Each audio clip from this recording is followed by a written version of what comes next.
एक लड़की को देखा तो ऐसा लगा। एपिसोड 12 मीठा बदला। समझ गया मैं, सब समझ गया।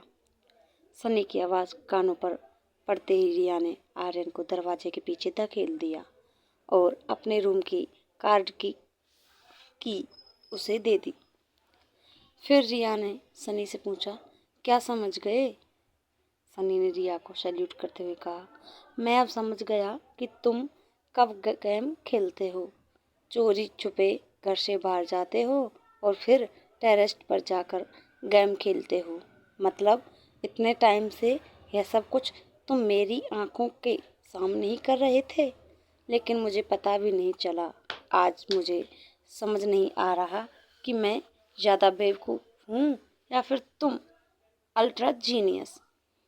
तुम जानते हो कि तुम्हारा चाचा भी हूँ मैं, और सबसे बड़ा फैन भी, लेकिन इस वक्त मैं सिर्फ तुम्हारा चाचा हूँ।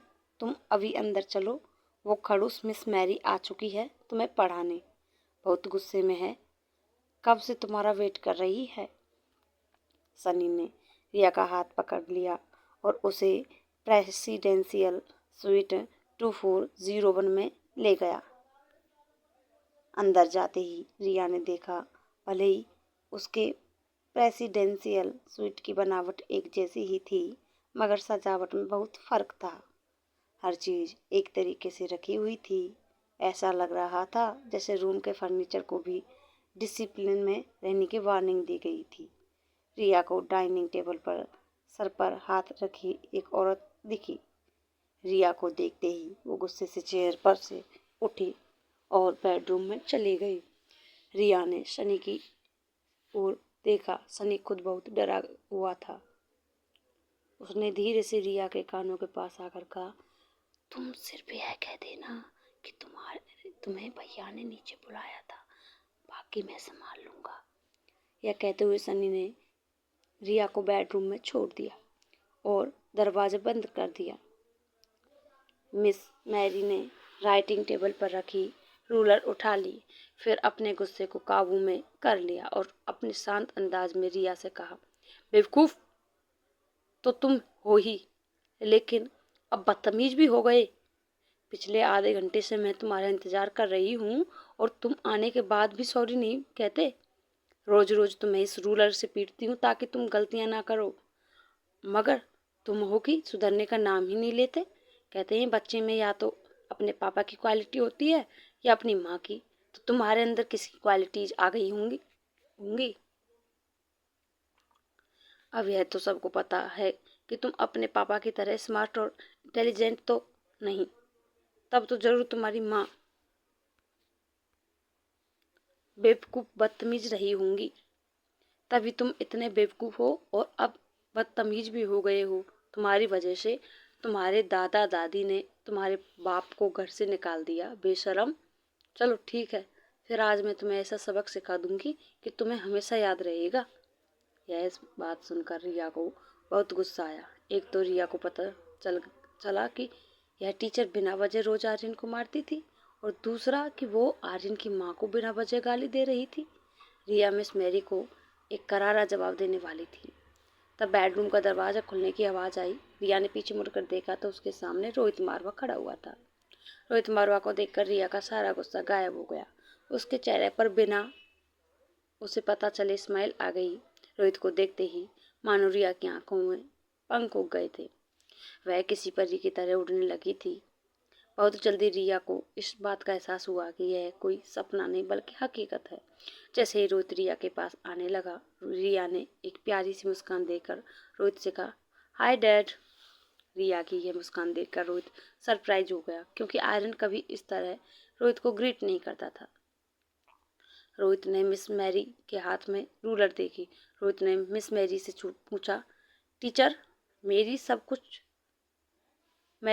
कुछ ठीक है ना? आर्यन ठीक से पढ़ाई कर रहा है ना? मिस मैरी ने सिचुएशन देखते हुए एक अगला ही ड्रामा करना शुरू कर दिया। रूलर राइटिंग टेबल पर रख वहीं चेयर पर बैठ गई। लगभग रोती हुई आवाज में रोहित से कहने लगी, मिस्टर रोहित, मैं बहुत कोशिश कर चुकी हूँ, मगर आर्यन सुधरने का नाम ही नहीं लेता। ना होमवर्क करता है, ना मेरी कोई बात सुनता है। उसका आईक्यू लेवल किसी 2 साल के बच्चे से भी कम है। मैंने अपना सारा ध्यान इसे पढ़ाने में लगा दिया, मगर रिजल्ट हमेशा 0 ही निकलता है।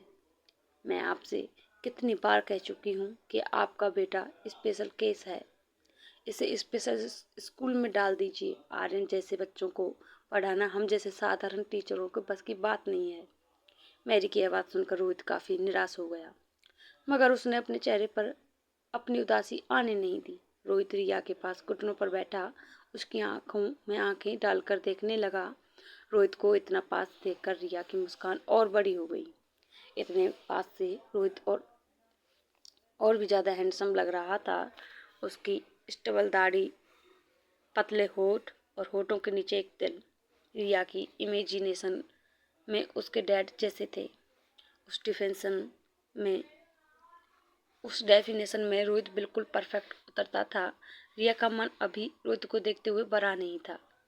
तभी उसके कानों पर रोहित की आवाज़ पड़ी, आर्यन बेटा, तुम होमवर्क क्यों नहीं करते? मिस मैरी को कंप्लेन का मौका क्यों देते हो? रिया बिना कुछ बोले सिर्फ रोहित को देख रही थी। रोहित की बातों का क्या जवाब देना है या ना देना है, ना तो यह रिया जानती थी और ना ही उसे इंटरेस्ट था। रिया को चुपचाप खड़ा देखकर मैरी ने अपनी झूठी कहानी और आगे बढ़ा दी। देखा मिस्टर रोहित मारवा, बस ऐसे ही कोई भी सवाल पूछो तो ऐसे ही एक्सप्रेशन देता है। आर्यन ना तो खुद बात करता है, ना तो मेरी कोई बात समझता है। मैथ के एग्ज़ाम के पहले ज्योग्राफी पढ़ता है और ज्योग्राफी के एग्ज़ाम के पहले हिस्ट्री। ऐसे बच्चों को डिसिप्लिन में लाना बहुत मुश्किल है, और फिर बच्चा ही तो है, मार भी नहीं सकते। मैरी की यह बात सुनकर रिया ने मैरी की ओर देखा। रिया को पता था कि टीचर साफ झूठ बोल रही है। वह रोज आर्यन को मारती थी। रोहित पास की चेयर पर जाकर बैठ गया। रोहित का सर झुक चुका था। ऐसा लग रहा था जैसे रोहित ने आर्यन को लेकर हार मान ली हो। रिया से रोहित की हालत देखी नहीं जा रही थी। रिया रोहित को कुछ कही उससे पहले मिस मैरी ने अपनी आखिरी चाल चल दी। वो रोहित के पास आई और बिल्कुल धीमी आवाज में कहने लगी, मिस्टर रोहित, मेरी बात मान लीजिए। आज को आर्यन को स्पेशल स्कूल की ज़रूरत है। वहाँ की टीचर्स ऐसे ऑटिस्टिक बच्चों को पढ़ाने में ट्रेंड होते हैं। आर्यन उनके अंडर ट्रेन होगा तो बड़ा होकर अब आप पर बोझ नहीं बनेगा। ऐसी एक स्कूल में मेरा कांटेक्ट है। हमें जल्दी फैसला लेकर आर्यन को वहाँ भेज देना चाहिए। मिस मैरी की बात सुनकर रिया हैरान हो गई। उसे पता था कि आर्यन एक नॉर्मल बच्चा है, उसे ऐसी स्कूल में जाने की कोई ज़रूरत नहीं है। वह देख सकती थी कि मिस मैरी किसी गहरी प्लानिंग में थी।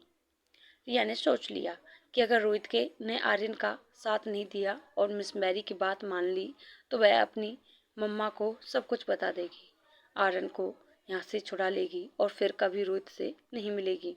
वह शांत खड़ी रोहित के जवाब का इंतजार कर रही थी। मिस मैरी ने रोहित के कंधों पर अपना हाथ रखकर उसे फिर से पूछा, mister Marwa, I am waiting for your answer. Rohit ने अपने सिर से हाथ हटाया और बिना मिस मैरी को देखे जोर से आवाज लगाई, सनी, सनी, यहाँ आओ। रोहित को इतनी जोर से चिल्लाते सुन सनी दौड़कर बेडरूम में आया। वो घबरा कर रोहित से पूछने लगा, क्या हुआ भैया, आर्यन से कोई गलती हुई है? सनी रिया की ओर देखने लगा।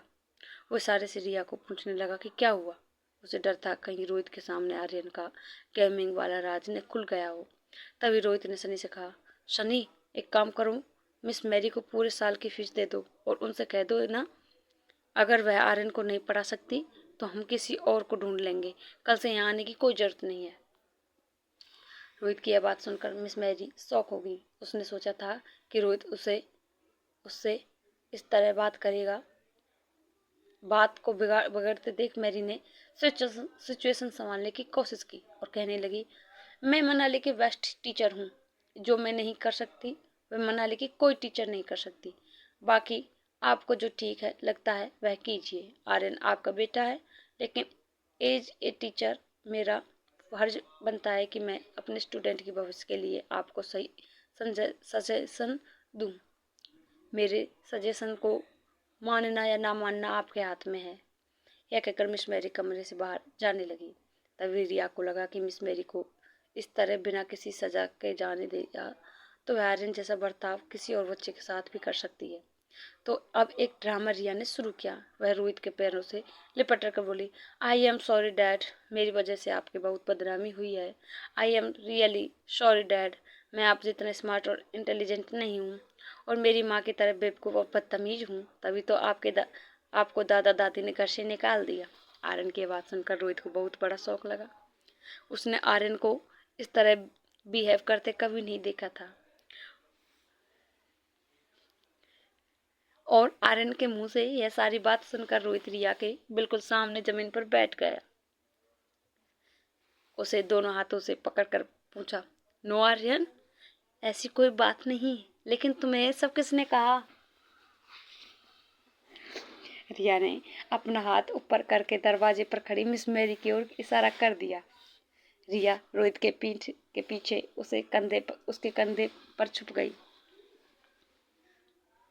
मिस मैरी को समझ नहीं आ रहा था कि वह क्या करे। उसे अंदर ही अंदर डर लग रहा था कि यह बात सुनकर रोहित उसके साथ क्या करेगा।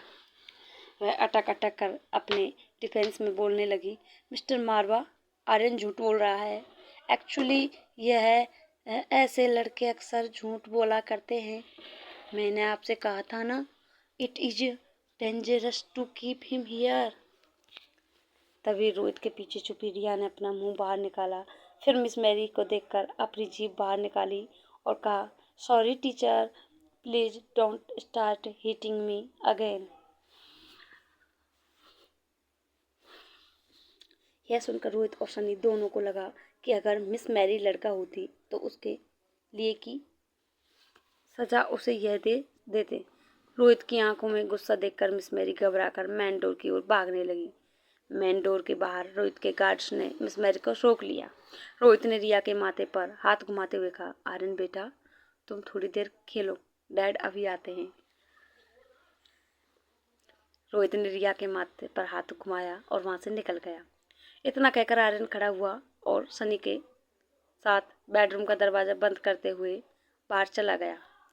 मिस मैरी को पता चल गया था कि अब बचने का कोई रास्ता नहीं था। गार्ड्स ने उसका रास्ता रोक कर रखा हुआ था। पीछे रोहित बेहद गुस्से में उसकी ओर बढ़ रहा था।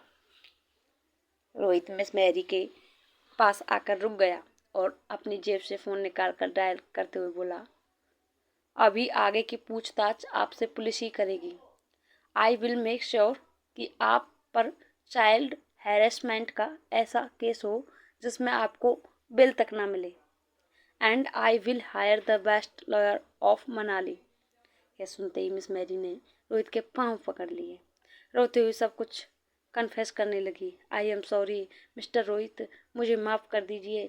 मैंने ऐसा सिर्फ पैसों के लिए किया। मैं जानबूझकर आर्यन को टॉर्चर करती थी, उसे गलत सिखाती थी ताकि आप कन्विंस हो जाएं कि आर्यन नॉर्मल बच्चा नहीं है और आप उसे स्पेशल स्कूल में डाल दें। रोहित ने पाम झटक कर मिस मैरी से अपने आप को अलग किया और पूछा, किसने पैसे दिए थे? यह सब करने के लिए किसने पैसे दिए थे, बोलो। मैरी कुछ जवाब नहीं दे रही थी। उसे समझ नहीं आ रहा था कि वह क्या करे। तभी रोहित ने चिल्लाकर पूछा, will you tell me or should I call the police? Mary के पास और कोई रास्ता नहीं था। उसने अपने दोनों हाथ जोड़ लिए और कहा, आपके अंकल मिस्टर किशोर मारवा ने मुझे पैसे दिए थे। इतना कहकर मैरी फुट फुट कर रोने लगी। रोहित ने गार्ड्स को इशारा किया कि वह मैरी को कमरे में से ले जाएं। रोहित कभी सोच भी नहीं सकता था कि उसके अपने परिवार के लोग उसके बेटे की जान के दुश्मन बन जाएंगे। रोहित का गुस्सा गिल्ट में बदल गया। वह फिर से आर्यन के बेडरूम की ओर चलने लगा। रिया दरवाजे के बाहर जाकर सब कुछ देख रही थी। रोहित को वापस आता देख रिया दौड़कर रोहित के पास गई और रोहित के पांव से लिपट गई। रिया को इस तरह की खुशी थी कि रोहित ने आर्यन को अपने हाल पर छोड़ा नहीं था। इनफैक्ट वह तो आर्यन से बहुत प्यार करता था। रिया के सपनों के डैड की कल्पना में रोहित अब और भी ज्यादा फिट हो गया था। रोहित ने रिया को उठा लिया और बड़े प्यार से उसकी पीठ थपथपाकर कहने लगा, आई एम सॉरी बेटा, आज के बाद no more tuition and no more tuition teacher. आज के बाद तुम्हें मैं खुद पढ़ाऊंगा। यह सुनकर रिया की आंखें चौड़ी हो गई। उसे लगा कि उसका सारा खेल उल्टा हो गया। रोहित के पढ़ाने से कहीं आर्यन और बड़ी मुसीबत में ना फंस जाए। Presidential suite 1402। वहां अनिका जब स्वीट में आई, उसने देखा कि उसकी बेटी आज बिल्कुल शांत और समझदार बिहेव कर रही है। ना गेम खेल रही थी, ना जोर जोर से टीवी देख रही थी। वह नहीं जानती थी कि वह जिसे रिया समझ रही है वह दरअसल आर्यन है। आर्यन अनिका को देखकर इतना खुश हो गया था, उसकी नजरें अनिका से हट नहीं रही थी। अनिका बालकनी में जाती तो आर्यन उसके पीछे पीछे बालकनी में चला जाता। अनिका बेडरूम में जाती तो चुपचाप आर्यन भी उसके पीछे पीछे बेडरूम में चला जाता। अनिका सोफा पर बैठकर ज्योति बुआ के ऑपरेशन के बारे में कुछ पूछ रही और सोच रही थी। उसकी नजरें सामने बैठे आर्यन पर पड़ी। अनिका ने नोटिस किया कि आज फिर से रिया की आंखें सुस्त लग रही थी। उसने आर्यन को दोनों हाथों से पकड़ा और अपने नजदीक खींचा और उसे गले लगा लिया। फिर उसकी पीठ पर थपथपाने लगी। आर्यन के लिए यह सब किसी सपने से कम नहीं था। अनिका के हक करते ही आर्यन को कब नींद आ गई उसे पता ही नहीं चला। अनिका ने नोटिस किया कि रिया नींद में है। उसने हल्की सुरीली आवाज में कहा, चलो मम्मा को भी नींद नहीं आ रही है, let's have bath and sleep. Anika Aryan को उठाकर बाथरूम ले गई। अनिका ने बाथटब में पानी भरना शुरू किया। तभी आर्यन की नींद खुली और उसे इस बात का एहसास हुआ कि अगर अनिका ने उसे नहलाया तो अनिका को पता चल जाएगा कि वो रिया नहीं है और फिर उसके और रिया के सुपर पावर्स चले जाएंगे। क्लेब बाला एपिसोड 13। जैसे ही अनिका आर्यन की टी शर्ट निकालने लगी, आर्यन ने उसे रोक लिया और बिना कुछ कहे बाथरूम से भाग गया। हंसते हुए अनिका ने कहा, तो अब नन्ही गुड़िया बड़ी हो गई है, मम्मा के पास नहाने में शर्म आती है। इतना कहकर अनिका ने बाथरूम का दरवाजा अंदर से बंद कर लिया। बाहर खड़े आर्यन ने चैन की सांस ली। आर्यन ने अलमारी से रिया के कपड़े लिए और अनिका के आने से पहले कपड़े बदल लिए।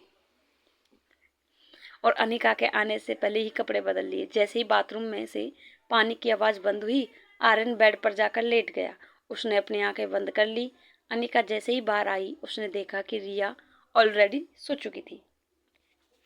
उसने रिमोट से एसी का टेम्परेचर कम किया, रिया को चादर उड़ाई, प्यार से उसके माथे पर हाथ फेरते हुए उसे किस किया। आर्यन की आंखें तो बंद थी, मगर वह पूरी तरह से जागा हुआ था। माँ के इस प्यार को आर्यन बचपन से मिस कर रहा था। आज जैसे उसका सपना पूरा हो रहा था। उसे इस बात का डर था, कहीं उसकी आंखें खुलते ही यह सपना टूट ना जाए।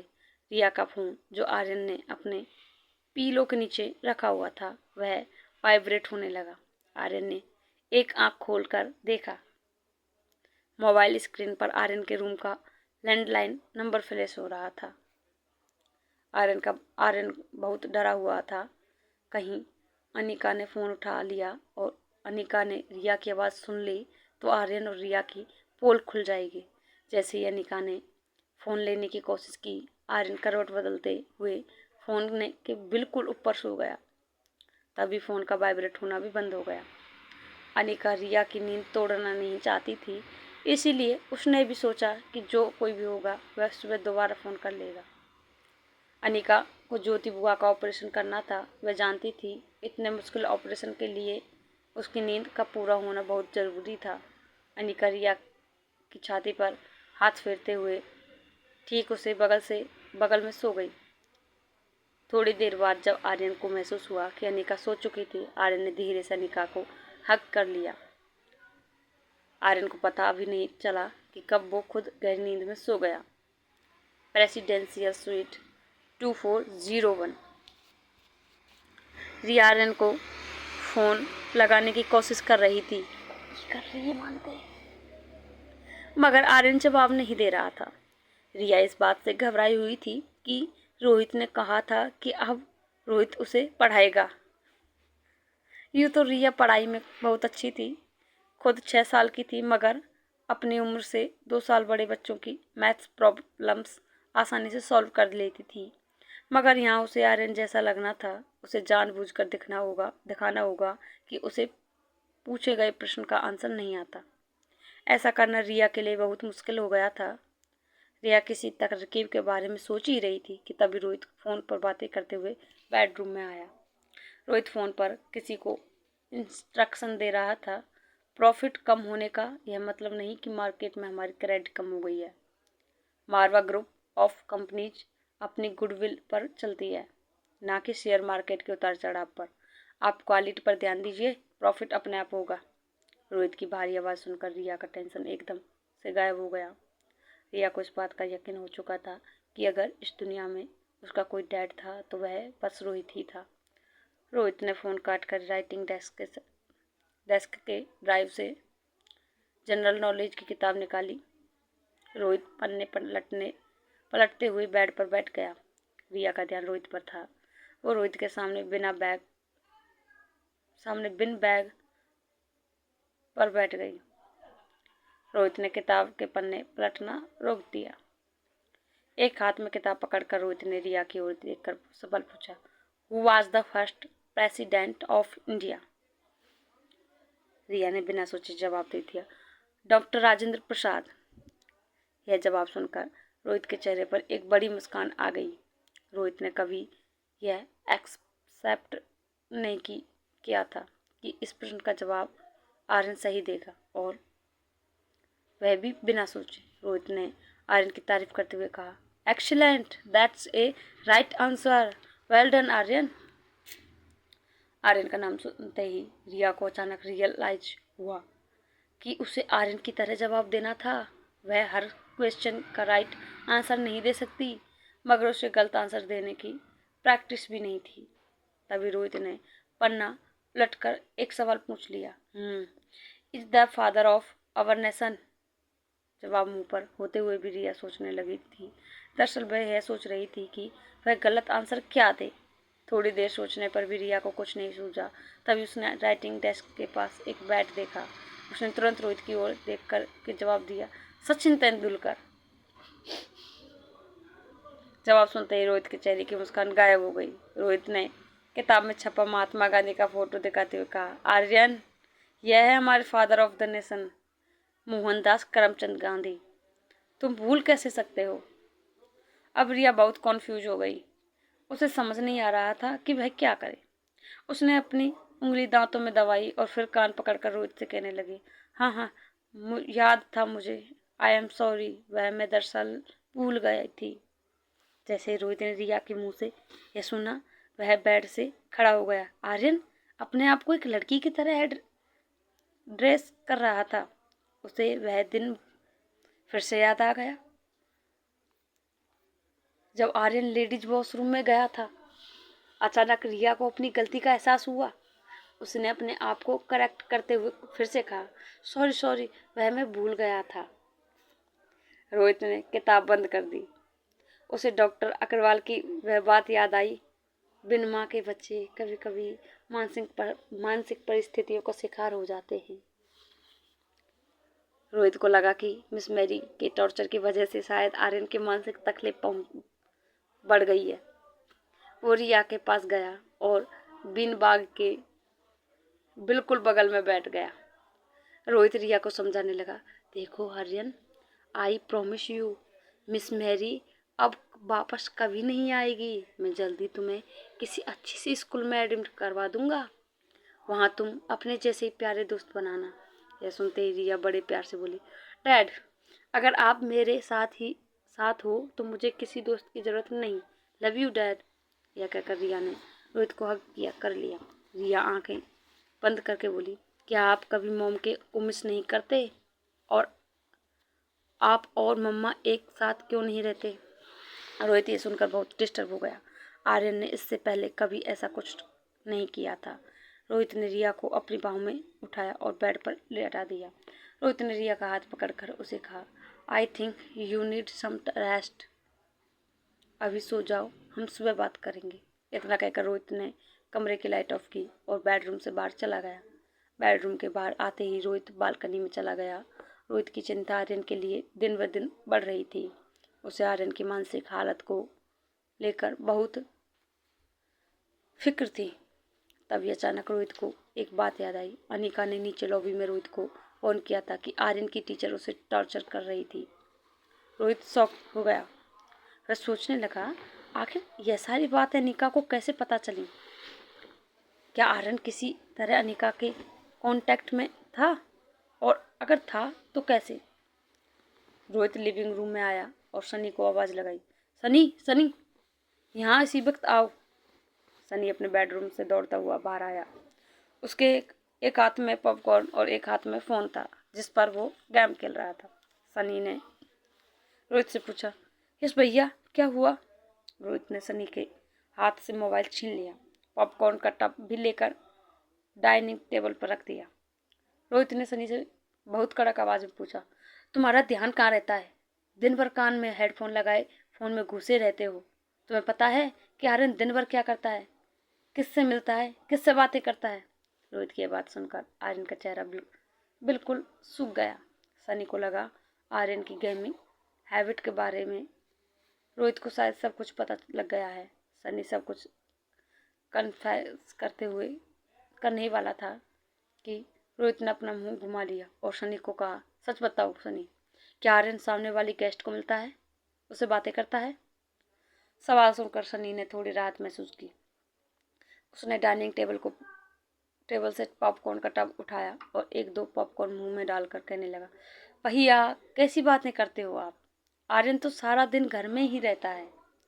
वह कैसे उस लेडी को मिल सकता है? ना ही वह लेडी कभी हमारे स्वीट में आती है। सनी की यह बात सुनकर रोहित ने उससे चिल्लाकर पूछा, फिर यह कैसे हो सकता है कि उस औरत को आर्यन की पर्सनल बातें पता हो? पॉपकॉर्न सनी के गले में फंस गया। सनी जोर जोर से खांसने लगा। रोहित ने डाइनिंग टेबल पर रखा पानी का जग उठाया, एक गिलास में पानी भर के सनी को गिलास देते हुए कहा, फिर क्या वह औरत आर्यन से फोन पर बातें करती होगी? यह कहते ही रोहित फिर से आर्यन के बेडरूम की तरफ गया। धीरे से दरवाजा खोलकर देखा, रिया बेड पर सो गई थी। रोहित धीरे से लैंडलाइन फोन की ओर बढ़ा। उसने फोन का रिसीवर उठाया और रिडायल बटन दबाया। फोन की स्क्रीन पर एक मोबाइल नंबर फ्लैश हुआ। रोहित का शक सच निकला। आर्यन फोन पर किसी से बात करता था। वो परेशान होकर बेडरूम से बाहर निकला। रोहित ने सनी से कहा, मुझे यह औरत अनिका कुछ समझ नहीं आ रही है। पता नहीं है क्या करना चाहती है आर्यन के साथ। क्या उसे भी मेरे परिवार वालों ने भेजा है? रोहित यह देखते हुए डाइनिंग टेबल की चेयर पर बैठ गया। रोहित के चेहरे की उदासी देखकर सनी रोहित के पास आया और बोला, भैया मुझे पता है कि आपको आर्यन की फिक्र है, मगर मेरी बात का विश्वास कीजिए, आर्यन वैसा बिल्कुल नहीं है जैसा वह लगता है। अभी आपको लगता है कि आर्यन स्मार्ट नहीं है, पर मुझे पता है कि आर्यन बहुत स्मार्ट है। और अगर उस लेडी का आर्यन पर कोई पॉजिटिव इम्फेक्ट हो रहा है तो उसमें क्या गलत है? भैया यह तो आप भी जानते हैं कि आप कितनी भी कोशिश कर लो, आर्यन की ज़िंदगी में माँ की कमी पूरी नहीं कर सकते। रोहित को ज़िंदगी में कोई बात इतनी नहीं चुभी थी जितनी सनी की यह बात चुभी थी। वह बिना कुछ बोले खड़ा होकर अपने बेडरूम की तरफ चला गया। नेक्स्ट डे अनिका अभी भी सो रही थी। आर्यन बालकनी में फ़ोन पर रिया के साथ बातें कर रहा था। सॉरी, मैं कल तुम्हारा फ़ोन नहीं उठा पाया। तभी रिया ने धीमी आवाज़ में बोलना शुरू किया, तुम्हारे लिए खुशखबरी है। तुम्हारी उस टीचर मैरी की छुट्टी कर दी है और बहुत जल्द तुम्हें एक अच्छी स्कूल में एडमिशन भी मिल जाएगा। रिया की इस बात पर आर्यन को विश्वास नहीं हो रहा था। उसने रिया से पूछा, आर यू सीरियस? तुम मजाक तो नहीं कर रही ना? रिया ने इरिटेट होकर जवाब दिया, सुबह सुबह ऐसा मजाक कौन करता है? अच्छा, अब मेरी बात पर ध्यान दो। आज का प्लान यह है। रिया ने अभी यह कहा ही था कि उसे दरवाज़ा खोलने की आवाज़ आई। रिया ने झट से फ़ोन रख दिया। रिया ने दरवाजे की ओर देखा। ट्रैक पैंट स्लीपर और बनियान में रोहित बेडरूम में आया। रोहित सुबह ही एक्सरसाइज कभी नहीं मिस करता था। रोज की तरह एक्सरसाइज के बाद वो आर्यन को जगाने आया। रोहित को देखते ही रिया ने एक बड़ी मुस्कान देकर कहा, वाह डैड, आज तो आप बहुत ज्यादा हैंडसम लग रहे हो। आर्यन की बात सुनकर रोहित के चेहरे पर भी स्माइल आ गई। वह रिया के बगल में आकर बैठ गया और अपनी उंगलियों से रिया का नाक पकड़कर बोला, तुम भी कुछ कम हैंडसम नहीं हो। यह सुनकर रिया की हंसी निकल गई। उसने रोहित को जवाब दिया, मैं हैंडसम नहीं, ब्यूटीफुल हूँ। क्या आप जानते हैं बड़े होकर मुझे क्या बनना है? फिल्म की heroine.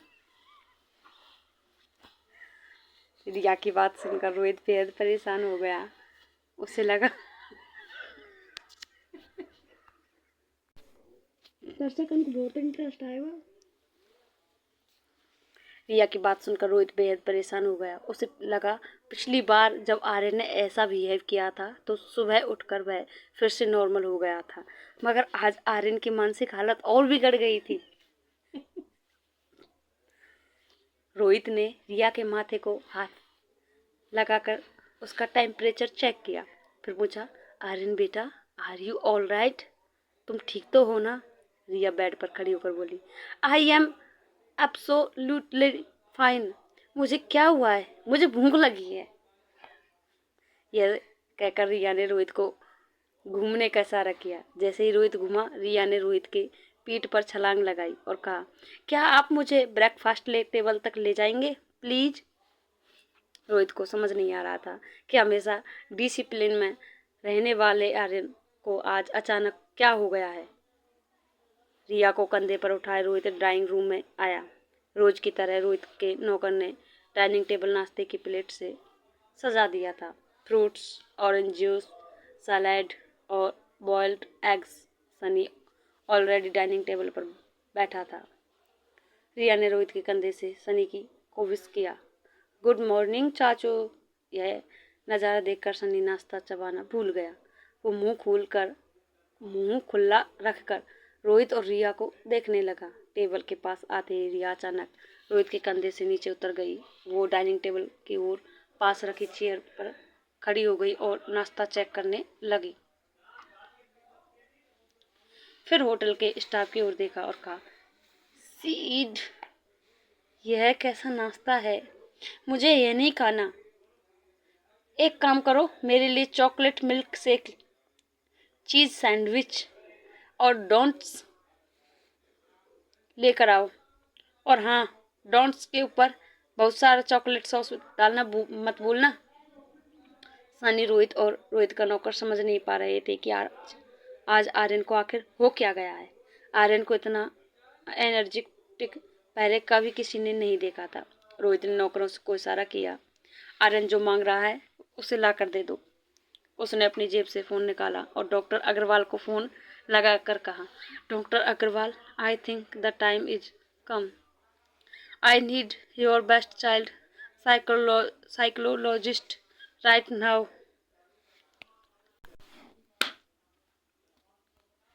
Episode 14, blind date. Rohit धीमी आवाज में बोला, आर्यन फिर से उस दिन की तरह बिहेव करने लगा है। वह अपने आप को ब्यूटीफुल बता रहा है। बड़ा बड़ा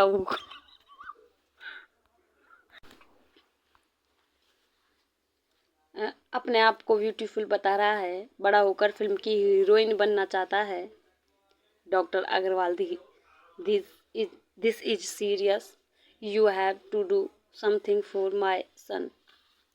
रोहित बेहद टेंशन में फोन पर डॉक्टर अग्रवाल से आर्यन को ट्रीट करने की रिक्वेस्ट कर रहा था। डाइनिंग टेबल पर सनी और रिया सनी के मोबाइल में देखकर हंस रहे थे। रोहित बालकनी में फोन पर डॉक्टर अग्रवाल से बात कर रहा था। डॉक्टर अग्रवाल एक समझदार और एक्सपीरियंस डॉक्टर थे। वैसे तो रोहित उनकी हॉस्पिटल का मालिक था, मगर रोहित को डॉक्टर अग्रवाल के लिए बहुत रिस्पेक्ट थी। डॉक्टर अग्रवाल ने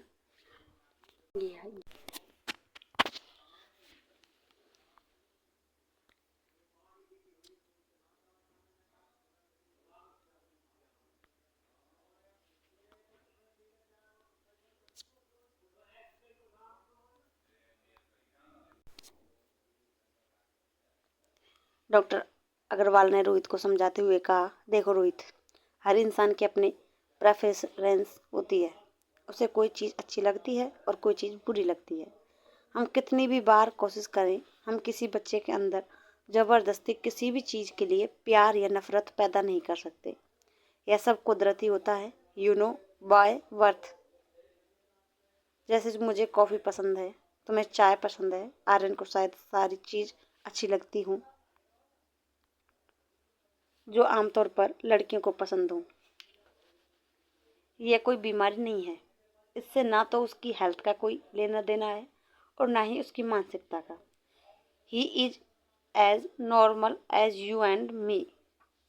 जब रोहित ने इन चीज़ों पर कोई रिएक्शन नहीं दिया तो डॉक्टर अग्रवाल ने एक लंबी सांस छोड़ते हुए कहा, देखो Rohit, I will send doctor Ayesha as soon as possible. Till then जितना हो सके आर्यन को खुश रखूं। Make observation and note down. We will do the best we can for Aryan. Rohit ने धीमी आवाज में डॉक्टर अग्रवाल से कहा, thank you very much. Rohit phone काटने वाला था तब डॉक्टर अग्रवाल ने उसे रोकते हुए कहा, होल्ड रोहित, एक्चुअली मैं तुम्हें कॉल करने ही वाला था। आज शाम को डॉक्टर अमृता हमारे हॉस्पिटल में सर्जरी करने वाली हैं। I thought you would like to meet her. Rohit को इस वक्त आर्यन का टेंशन तो जरूर था, मगर डॉक्टर अमृता को मिलना उसके लिए उतना ही जरूरी था। वह अपनी दादी के इलाज के लिए डॉक्टर अमृता किसी भी तरह मिलना चाहता था। रोहित ने डॉक्टर अग्रवाल से कहा, डॉक्टर प्लीज मेक श्योर मैं डॉक्टर अमृता से 5 मिनट के लिए मिल पाऊँ। रोहित की बातों में अर्जेंसी देखकर डॉक्टर अग्रवाल ने उससे कहा, ऑफ कोर्स, मुझे पता है यह तुम्हारे लिए कितना इम्पोर्टेंट है। तुम ठीक 5 बजे हॉस्पिटल आ जाना। आई विल मेक श्योर कि वह तुम्हें मिले। रोहित ने डॉक्टर अग्रवाल को थैंक्स कहकर फ़ोन काट दिया। डाइनिंग टेबल पर सनी धीरे से रिया को पूछने लगा, वैसे गुरु, तुमने कल रात को गेम में लॉग इन क्यों नहीं किया? सब लोग तुम्हारा इंतजार कर रहे थे। फ्रांस की टीम हमारी इंडियन टीम पर भारी पड़ गई। अगर तुम होते तो ऐसा नहीं होता, हम जीत गए होते। तब रिया ने बिना सोचे सनी को सलाह देना शुरू कर दिया, कितनी बार कहा है, फ्रांस की टीम का अटैक स्ट्रॉन्ग है पर उनका डिफेंस कमज़ोर है। अगर तुम टीम बनाकर उनके डिफेंस को तोड़ो तो उन्हें हराना आसान है। और तुम से भी मैंने कितनी बार कहा है, तुम गेम खेलते वक्त से ये ध्यान रखो, आर्म्स एंड इम्यूनिशन के साथ हेल्थ हमेशा 60% के ऊपर रखनी चाहिए। सनी पहली बार आर्यन के सामने बैठकर यह सारी बातें कर रहा था। कोई बात को लेकर बहुत एक्साइट हो रहा था कि जिसे वह गुरु मानता है, जो गेमिंग दुनिया का सुपरस्टार है, वह स्वीट एंजल और कोई नहीं बल्कि उसका अपना भतीजा आर्यन था। सनी के मन में एक डाउट था जिसे वह क्लियर करना चाहता था। उसने आर्यन से पूछा, एक बात बताना, तुम अपने यह गेम में लॉगिन करते समय कहाँ से हो? रिया को समझ में आ गया कि ज़्यादा प्रश्नों का उत्तर देने से कन्फ्यूजन बढ़ सकता था, जिससे उसकी और आर्यन की पोल खुल सकती थी। रिया ने जवाब नहीं दिया। उसने सनी की तरफ देखकर एक आंख मारी। सनी भी समझ गया कि कुछ राज ही रहे तो अच्छा होता है। बालकनी में ट्रेडमिल पर चल रहे रोहित ने सनी को अपने पास बुलाया। टावल से अपना शरीर का पसीना पोंछते हुए रोहित ने सनी से पूछा, क्या बात कर रहे थे तुम आर्यन के साथ? आज तक तो मैंने तुम्हें और आर्यन को इस तरह बातें करते हुए नहीं देखा। इस पर सनी हड़बड़ाकर बोला, कुछ नहीं, पूछ रहा था कि उसे स्कूल जाकर पढ़ना पसंद है या फिर होम टीचिंग। रोहित और सनी अभी तक बात ही कर रहे थे कि पीछे से रिया ने आवाज लगाई, excuse me gentleman, I am going to the shower. उसके बाद मैं और डैड मूवी देखने जाएंगे। एंड चाचू प्लीज़ आप देखिए मेरे चॉकलेट मिल्क शेक और चॉकलेट डोनट तैयार हुए हैं या नहीं। इतना कहकर रिया अपने बेडरूम में चली गई और दरवाज़ा भी बंद कर दिया। रोहित और सनी समझ नहीं पा रहे थे कि आज आर्यन के साथ हुआ क्या था। आर्यन में इतना कॉन्फिडेंस आखिर आया कहाँ से था?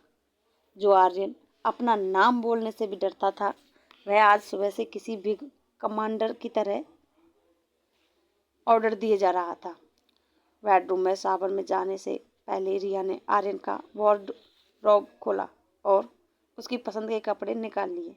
ब्लू जीन्स और ब्लैक टी शर्ट। आर्यन का स्पोर्ट्स शूज का कलेक्शन भी रिया को बहुत पसंद आया। रिया ने गौर से बेडरूम की दीवारों पर आर्यन की लगी तस्वीरें देखी। उसे तब भी यकीन नहीं हो रहा था कि कैसे कोई बिल्कुल उस जैसा दिख सकता था। आर्यन और रिया की एक तस्वीर पर रिया की नज़र अटक गई।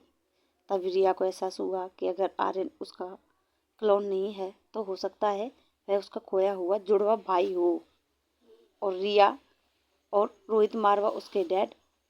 इस सोच ने रिया का विश्वास पक्का कर दिया था कि रोहित ही उसके डैड है, आर्यन और कोई नहीं पर उसका खोया हुआ भाई था। रिया की आंखों में आंसू थे लेकिन उसके चेहरे पर एक बड़ी स्माइल।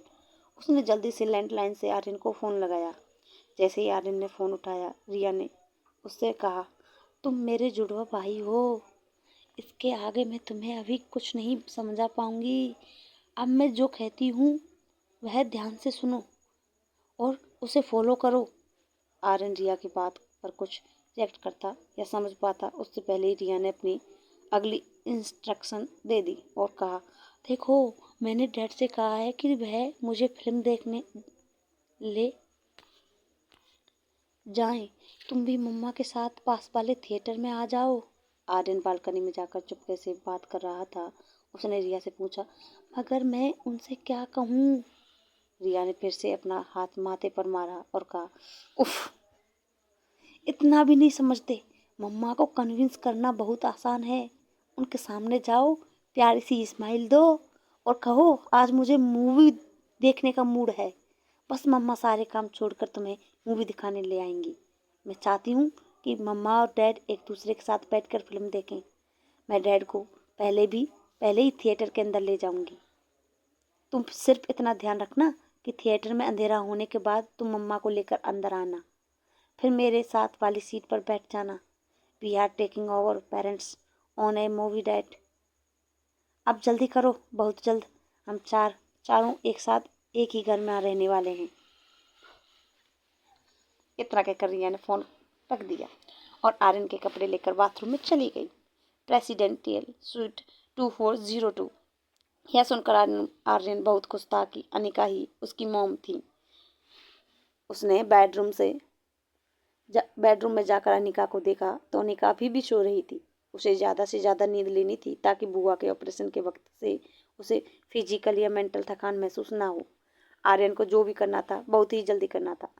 फिल्म बस कुछ ही देर में शुरू होने वाली थी। आर्यन बेड पर चढ़ गया। दबी सी नाजुक नाक, गोरा रंग, लाल गाल देखकर आर्यन को लगा जैसे उसके अपने चेहरे की बनावट बिल्कुल अनिका के चेहरे जैसी थी। अनिका को देखकर रिया की बातों में आर्यन का विश्वास और भी पक्का हो गया।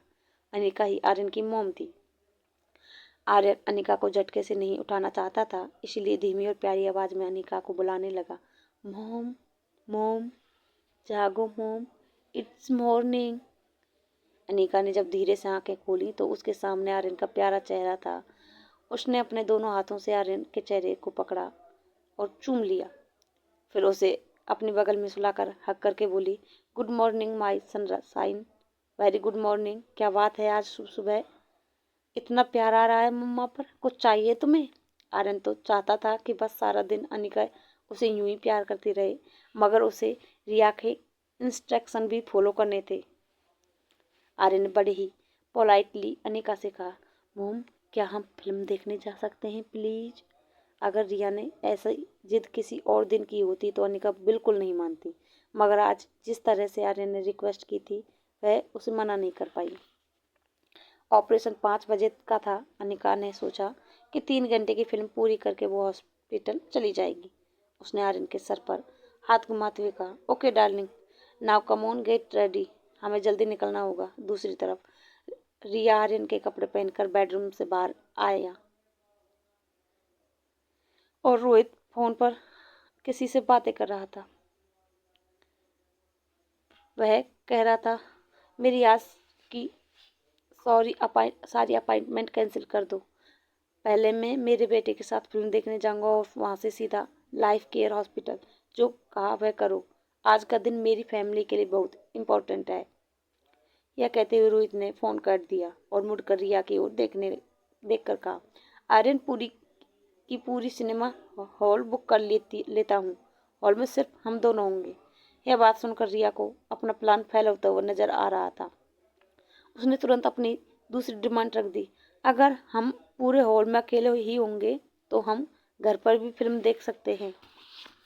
आई वॉन्ट हम सबके बीच में बैठकर फिल्म देखें। रोहित आर्यन की यह जिद पूरी नहीं करने वाला था। उसने कहा, देखो, अभी सिचुएशन अच्छी नहीं है। तुम बीमार पड़ सकते हो, तुम्हें इन्फेक्शन हो सकता है। It is too risky. Riya ने इस बात का झट से सॉल्यूशन निकाला और कहा, ओहो डैड, हमारे पास मास्क है, ग्लव्स है, फिर किस बात की डर। रिया को मास्क इसलिए भी पहनना था ताकि वह अपना चेहरा अनिका के सामने आसानी से छुपा सके। मूवी थिएटर प्रीमिस में एक लंबी काली इम्पोर्टेंट गाड़ी एंटर हुई। गाड़ी का नंबर था 001। मनाली में लगभग सभी जानते थे कि 001 नंबर की लंबी काली गाड़ी रोहित मारवा की थी। गाड़ी के रुकते ही पीछे की गाड़ी से 4 बॉडीगार्ड बाहर निकले। रोहित और आर्यन के उतरने के लिए गाड़ी के दरवाजे खोले। थिएटर का मैनेजर दौड़कर रोहित के पास आया और कहा, सर, इन्फॉर्म कर दिया होता कि आप आने वाले हैं, मैं सारी बुकिंग कैंसिल कर देता। तब रोहित ने कहा, नहीं, आर्यन की इच्छा थी कि वह लोगों के साथ बैठकर फिल्म देखे। मैनेजर ने हंसकर आर्यन की ओर देखा और कहा, गुड चॉइस। फिल्म का असली मजा तो लोगों के साथ बैठकर देखने में ही आता है। मैनेजर ने रोहित और आर्यन को इशारा करके अंदर आने का न्योता दिया। प्लीज वेलकम सर, मैं आपको आपकी सीट पर छोड़ देता। मैनेजर रोहित के आगे चल रहा था। रिया रोहित का हाथ पकड़कर पीछे चल रही थी, लेकिन वो तेज दौड़ते हुए रोहित को जल्दी चलने की जिद करने लगी। वह चाहती थी कि वह जल्दी से थिएटर के अंधेरे में सीट पर बैठ जाए ताकि अनिका के आने पर अनिका उसे देख ना सके। मैनेजर ने टॉर्च जलाई और रोहित और आर्यन को बॉक्स सीट की ओर ले गया। बॉक्स सीट में सिर्फ 2 लोगों के लिए बैठने की जगह थी। यह देखकर रिया ने कहा, नहीं, हम यहाँ नहीं बैठेंगे, मुझे बिल्कुल लोगों के बीच में बैठना है। मैनेजर ने हंसते हुए कहा, नो प्रॉब्लम सर, आप इस रूम में बैठ जाइए। यह रो पूरी खाली है, सुबह का टाइम है, ज़्यादा लोग नहीं हैं, please have a seat. Rohit और रिया दोनों सीट पर बैठ गए। मैनेजर ने फिर से रोहित से पूछा, sir, in case you want anything I am sending at the door. Enjoy the movie Aryan बाबा। सीट पर बैठते ही रोहित अपना फोन निकालकर मैसेज पढ़ने लगा। रिया का ध्यान अब भी थिएटर हॉल में आने वाले लोगों पर था। उसकी प्लानिंग यह थी कि जैसे ही अनिका और आर्यन हॉल में आएंगे, वह आर्यन को इशारा कर देगी। फिर आर्यन बिल्कुल रिया की ही बगल वाली सीट पर बैठ जाएगा। रिया को इस बात की बहुत एक्साइटमेंट हो रही थी। जिंदगी में पहली बार वह अपनी पूरी फैमिली के साथ मूवी एंजॉय करने वाली थी। तभी मूवी स्टार्ट हो गई। मूवी हॉल में बिल्कुल अंधेरा हो गया। रिया का प्लान बिल्कुल सही चल रहा था। बस वह भगवान से प्रे कर रही थी आर्यन की और उस पर नजर पड़े और वह सही सीट पर बैठे। वहाँ आर्यन बार बार कोई ना कोई बहाना न बनाता था। कभी सॉक्स उल्टे पहन लिए तो कभी जूते टाइट लग रहे थे। हजारों कोशिशों के बाद आर्यन अनिका को थिएटर पहुंचने में 15 मिनट लेट करवाने में कामयाब रहा।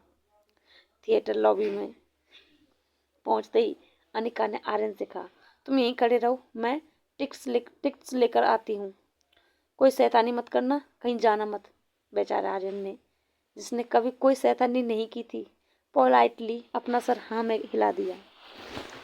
अंदर रोहित को बार बार बिजनेस के लिए सिलसिले में मैसेज आ रहे थे। मूवी में होते हुए म्यूजिक और शोर के कारण वह किसी का कॉल रिसीव नहीं कर पा रहा था। तभी अचानक उसके मोबाइल स्क्रीन पर अब कंपनी के जीएम का मैसेज फ्लैश हुआ, it's urgent, please call back. यह मैसेज पढ़ते ही रोहित ने रिया से कहा, आर्यन बेटा, मुझे बहुत इंपॉर्टेंट कॉल अटेंड करना है जो मैं यहाँ नहीं कर सकता। तुम बैठकर मूवी एंजॉय करो, मैं जल्दी कॉल अटेंड कर के देखता हूँ। रिया नहीं चाहती थी कि इस वक्त रोहित हॉल के बाहर जाए, मगर वह रोहित को रोक भी नहीं पा रही थी। रोहित तेज चलकर हॉल से बाहर जाने लगा। रिया भी अपनी सीट से उठी और रोहित के पीछे जाने लगी।